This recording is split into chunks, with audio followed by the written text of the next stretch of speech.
stepped on them, and my first thought was, can't be. I can't hardly even talk about it because he says, just shoot me, Mama, just shoot me. It's so hard, it's so painful. Hey, Bubby, gotta move. That the pain's gonna start, and it's just the same way all day. Once you stand up, you feel all the weight on your legs. I am very terrified of falling. Pain, pain, pain. The life I live right now is miserable. It's not no life for anybody to live. And I hate it. I'm missing out on my family's life, but she's one of the big reasons I'm doing this. Guess what? At the very beginning, the narrator kicks things off by chatting about the absolutely bonkers recipes and humongous portions that the peeps on my 600 LEB life have tackled. For the past few months, the folks at Plot Twist have been diving deep into some of the most outrageous meals from the show. This little chat sets us up for a wild ride into the wacky world of extreme eating on TV. Buckle up because we're just getting started. Person without at least a little bit of a sweet tooth, and I'll admit that I succumb to the occasional midnight snack.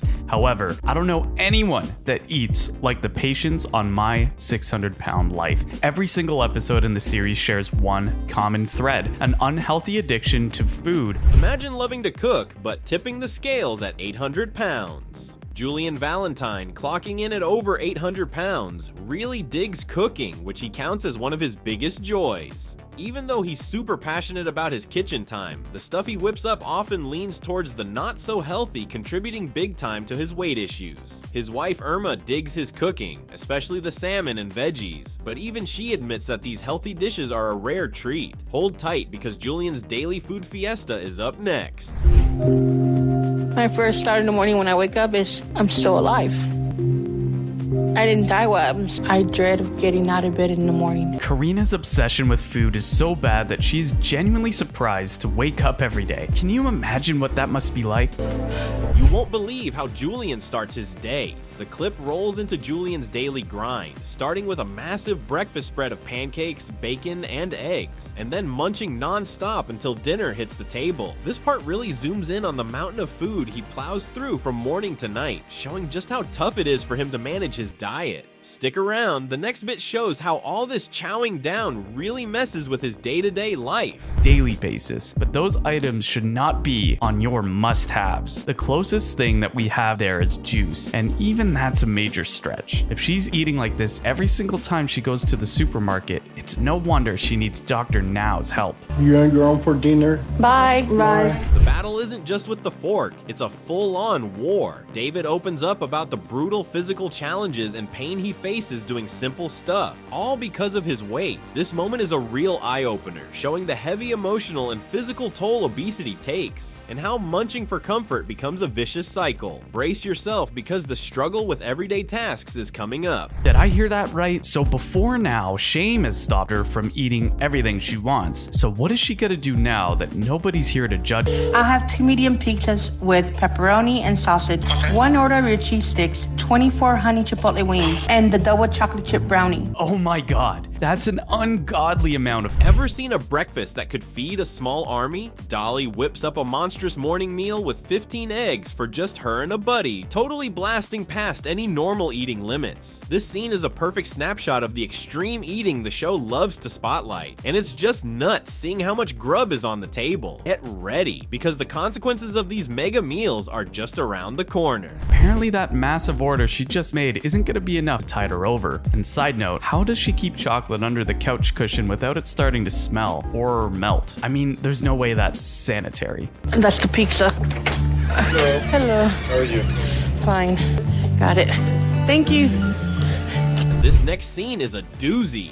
Ryan, who's shacked up with his mom and her beau, orders a breakfast that's seriously stacked. Breakfast burritos, sausage, bacon, the works. Later, his mom Tammy comes home with takeout, and the sheer size of Ryan's portion compared to everyone else's is just jaw-dropping. Don't go anywhere, because we're about to dive even deeper into how this overeating is really cramping his style. Walking hurt because of all the strain on my body. My knees hurt, my back hurts, my ankles sting, even my shoulders hurt from all the weight I'm carrying. And it's gotten to the point where it's getting unbearable to go up the stairs. Well, Sarah can make it up the stairs, which is more than most of the patients on my 600-pound life can say. Habits. You You gotta see it to believe it. Nathan, once a theater teacher, starts his day piling his plate with sausage, biscuits, eggs, and bacon. His wife Amber rolls in with dinner takeout later, and she can't hide her disgust at his eating habits. This bit gets real about the personal and relationship drama that food addiction stirs up. But hang on, there's another meal coming up that might just top all this. But if she doesn't obsess about food, going up the stairs to shower wouldn't be such a big deal. I see the problem here. I still make Sarah's food. I make her plate for her. I know I put too much food on the plate, but if I don't, she'll badger me until I put more on there. And I'm not even sure why I do it. Yeah, I'm seeing more of the problem now. Just when you think it can't get any weirder, here comes Bianca. After her weight loss surgery alongside her boyfriend Romante, Bianca throws together a dinner that's out of this world. Garlic bread with spaghetti and ranch dressing thrown on top. This dish not only shows her struggles with keeping healthy post-surgery, but also her wild culinary choices sliding back into old habits. Gear up for the grand finale as we wrap up these crazy culinary tales.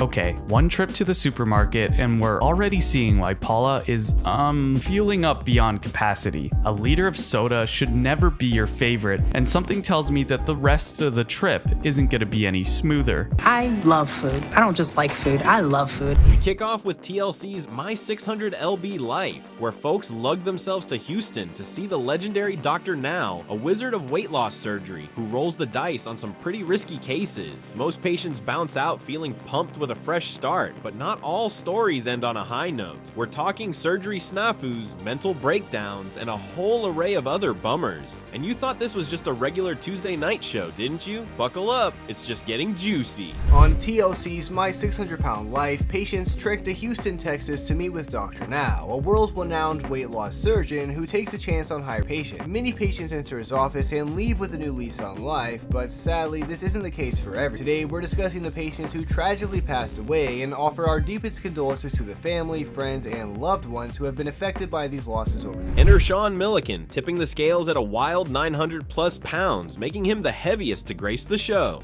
After meeting Dr. Now, he sheds a whopping 400 pounds. But fate throws some curveballs. Mom passes away, his pad floods thanks to Hurricane Harvey, and then the poor guy faces an infection that ends his journey at just 29 years old. Think that's intense? Wait till you see what's up next. Sean Milliken was the heaviest patient My 600 Pound Life has ever seen. He weighed well over 900 pounds when his episode aired. After he saw Dr. Now's guidance, he was able to lose 400 pounds, but sadly it was too late. In the span of 3 years after filming his episode, Sean suffered a series of tragedies. First, his mom passed away unexpectedly, and then his apartment was flooded in the wake of Hurricane Harvey. James K is practically a rebel without a cause, fighting Dr. Now at every turn. He's loaded up at 791 pounds, sneaking snacks, and fibbing about his diet. Even with Dr. Now's help, his weight balloons to 840 pounds, and sadly, his health taps out just a few years post-show. One of the most controversial patients of My 600 Pound Life was James K. He was notorious for fighting back against Dr. Now at every opportunity. His wife, Lisa, was always sneaking food into the hospital to satisfy him and would even assist James in lying to Dr. Now about his progress. In case you were wondering, yes, this is the patient who made his young daughter drop out of high school to feed him and take care of him all day. Gina Krasley from season 8 picks up her life and moves to kickstart her weight loss journey with Dr. Now, dropping an impressive 300 pounds. But just as things are looking up, health issues related to mobility and an eating disorder take center stage, and she exits the stage at 30. A patient from season 8 relocated from Houston to New Jersey with her wife in order to start her life over in Dr. Now's weight loss program. Like many patients, she struggled to drop weight at first, but ultimately ended up dropping 300 pounds by the end of her journey. In April of 2021, Gina released a YouTube video updating fans about her progress, and things sadly took a turn for the worse. Kelly Mason lights up the screen with her touching journey, knocking her weight down under Dr. Now's care. She makes great strides, but then tragedy strikes. A heart attack snatches her away soon after her transformation. Mason gave us one of the most emotional and distressing episodes My 600 Pound Life has ever seen. Kelly weighed in at 724 pounds, but was able to bring her weight down when she focused and consulted with Dr. Now. Dr. Now had a soft spot for Kelly, and the two joked around a lot. He was impressed with her performance more so than he was with any other patient, and it was heartwarming and emotional to witness firsthand. Lisa Fleming's situation is dire from from the get-go, bedridden and massively overweight. She manages to shed 200 pounds, but it's too little too late and she passes away, showing just how brutal this battle can be. A week before Lisa passed away, her castmate James L.B. suffered an untimely death as well. L.B. was a fan favorite for his dedication, optimism, and warm personality. He amassed a huge following on social media and was one of the show's biggest successes as he lost half of his body weight thanks to Dr. Now's guidance and procedure. L.B. came onto the show at the unfathomable weight of 650 pounds. L.B. Bonner, who became a fan fave with his sunny disposition and whopping weight loss, faces an unseen foe, depression. Despite losing half his body weight, his mental health struggles lead to a tragic end. Fleming is another patient who sadly did not survive after her episode. In fact, Lisa is one of the 3 patients from season 6 who tragically passed away after receiving weight loss surgery. Lisa was bedridden for many years due to her weight, which was well over 700 pounds. In her episode, fans watched 7 paramedics attempt to get her out of her house. Quality of life was one of the poorest we've ever seen on the show. Robert Buchel sheds 340 pounds, but then faces a new enemy, addiction to painkillers. His journey on the show ends abruptly with a fatal heart attack. So when you thought it couldn't get any crazier, Henry's story is about to blow your mind. Robert Buchel was the 3rd patient from season 6 to pass away. This New Jersey native traveled all the way to Houston for doctor's help. He was 840 pounds at the time, but was able to drop 340 pounds due to bariatric surgery. Robert, however, suffered from a painkiller addiction that made it difficult to progress. In episode 8 of season 6, Robert actually passed away on the show due to a fatal heart attack.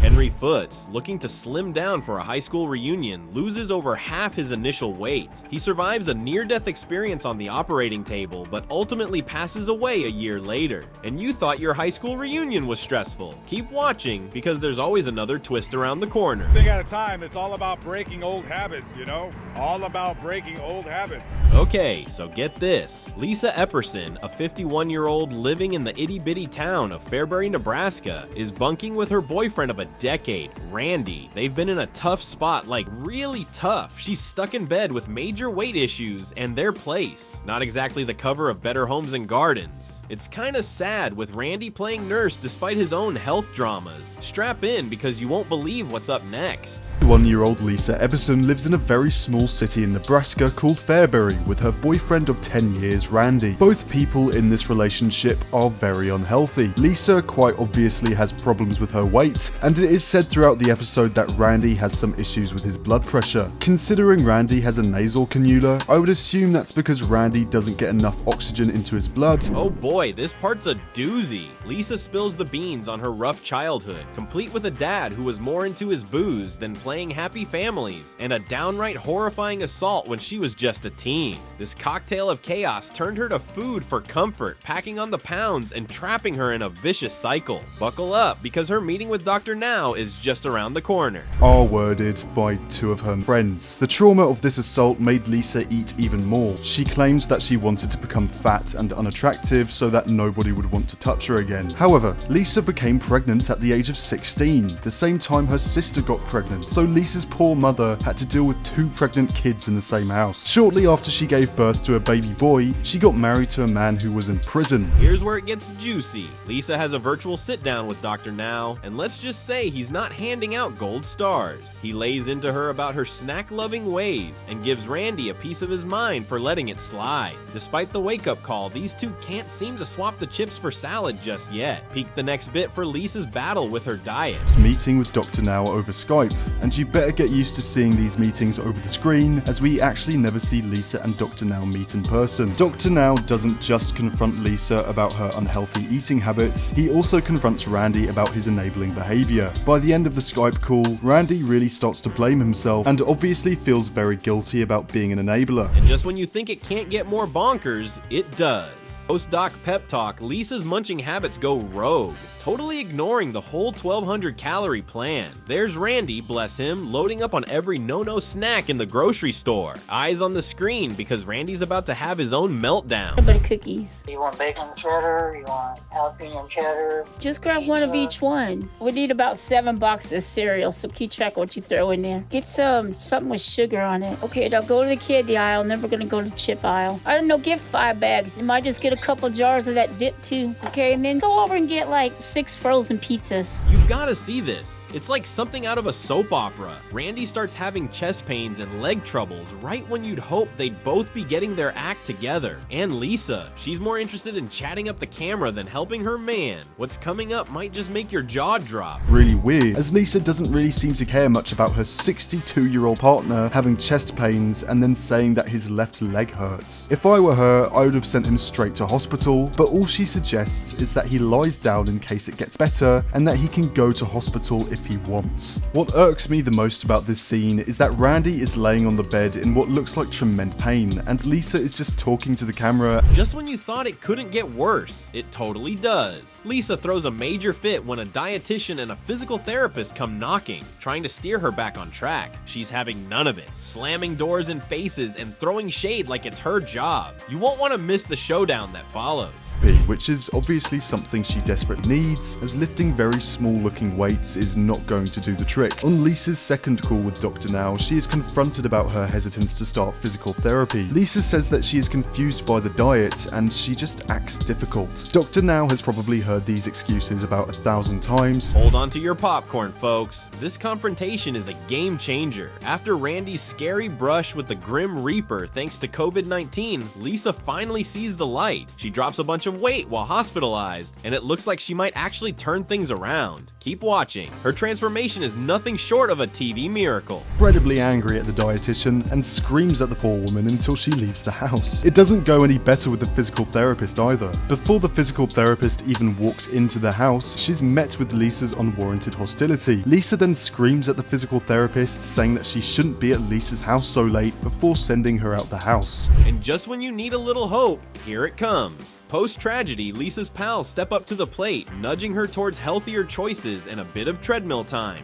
It's a breath of fresh air after all that drama. Stay tuned, because Lisa's about to show us what she's made of. Death of her partner and her own near-death experience humbled her, and I can only hope that she's doing as well as she possibly can. The real talk hits hard when she spills the beans about feeling like a giant burden to her kids because of her non-stop munching. She acknowledges that her actions, driven by her inability to control her eating habits, are negatively impacting her children's lives. Just when you think it can't get more intense, the next scene really cranks it up a notch. I know I'm doing this to them because I won't stop eating.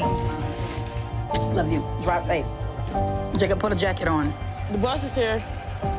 I've told all of them I'm sorry that I've let myself get into the situation, but I don't even know how to stop eating. Flashback time. She dives into a childhood memory where she played the sneaky hero, eating her sister's leftovers to save her from a whopping. This act, motivated by love and fear, started her pattern of overeating, revealing how her mom's way of showing love through food really messed things up. Strap in, because the emotional roller coaster is just picking up speed. I would sneak and help her with her plate so they wouldn't get punished. But at the same time, food was my mother's love to me. So I just ate everything I was given, and I just wanted more and more. I do sometimes blame myself for Miller being the way she is. But at the time, I thought it was fine that she ate that much. Graduation day, and no gown fits because she tipped the scales at 350 pounds. That's a tough pill to swallow at any age. She describes her high school graduation, highlighting her embarrassment over not fitting into a gown due to her weight of 350 pounds. This moment underscores her growing self-awareness and societal pressures about her size. The next part? Oh, it's a doozy. So I kept gaining, and I just kept getting bigger. When I graduated high school, I was pushing 350, and they did not have a gown to fit me. I was so embarrassed. Shortly after that, I met my husband, Elroy. I think everyone was surprised when I got married. Even with her own life in chaos, her heart's in the right place as she talks about adopting kids from tough spots. The woman details her journey of adopting children from troubled backgrounds, expressing her compassion and desire to provide a better life for them. This reflects her deep capacity for love and care despite her own struggles. Buckle up, up because the Feels train is about to get real. So we started by adopting Jacob when I was 30. And within the next 2 years, we adopted Hannah and Caleb. Then when I was 38, we adopted Joshua. And that's how I got my babies. But when I was 40, things get even more real as her kids step up to the plate, taking over the house duties because mom can't much move anymore. The responsibilities of her children are emphasized as she becomes increasingly immobile due to her weight. Her children's roles are reversed as they take care of their mother, highlighting the severe impact of her condition on the family dynamics. And guess what? It only gets wilder from here. I have to do everything because Elroy started to have health issues a couple of years ago, and he's gotten worse. Hey. But he can get around with his walker still, but he mostly has to be in his wheelchair. A lot of health issues going on myself. I'm in end-stage renal failure. Sending off her kiddo with a heavy heart and a shopping list, she reminds us all about the tough love and tough times in this family. A heartfelt goodbye as her child leaves after grocery shopping emphasizes her dependency and the emotional weight her condition has on family interactions. She expresses love and gratitude amidst the challenges they face. Hang on, because there's more chaos to come. I love you. Bye. Mama, love you. I do mostly all the grocery shopping now, since my dad can't walk in stores. I don't usually see my friends grocery shop unless they're with their parents. They don't do it by themselves. Let's go to Candia. Chocolate clusters. She likes these. Here she goes calling for backup again because getting up is a no-go. In a moment of helplessness, she calls for her children to assist her with basic needs, illustrating her physical limitations and the daily struggles that come with her condition. This reflects the intense dependency and the emotional toll on both her and her children. Next up, prepare for a twist that'll knock your socks off. Okay, love, Joshua, come on. See? All right, let's go. Hold up. Wait, Hannah. Okay, done. I know it's horrible for them, and if I'm gonna do anything for them, I have to do it from this bed. Hubby steps into the confession booth, admitting that feeding her might be loving, but it's also harming. Her husband expresses guilt and sadness over bringing her food, acknowledging that while it's done out of love, it is contributing to her health issues. This reveals the conflict and emotional turmoil her family experiences as they try to support her. Don't go away now. It's about to get even juicier. You know, we bring her the food because we love her, but I know we're harming her, so basically I kind of blame myself. Everything's not as good. She's good. I don't think I cooked enough, though, but I love Miller a hell of a lot over the death, which is basically what I'm doing. I'm killing my wife. She's staring down the barrel of a very loaded gun. Her eating habits might just be the end of her.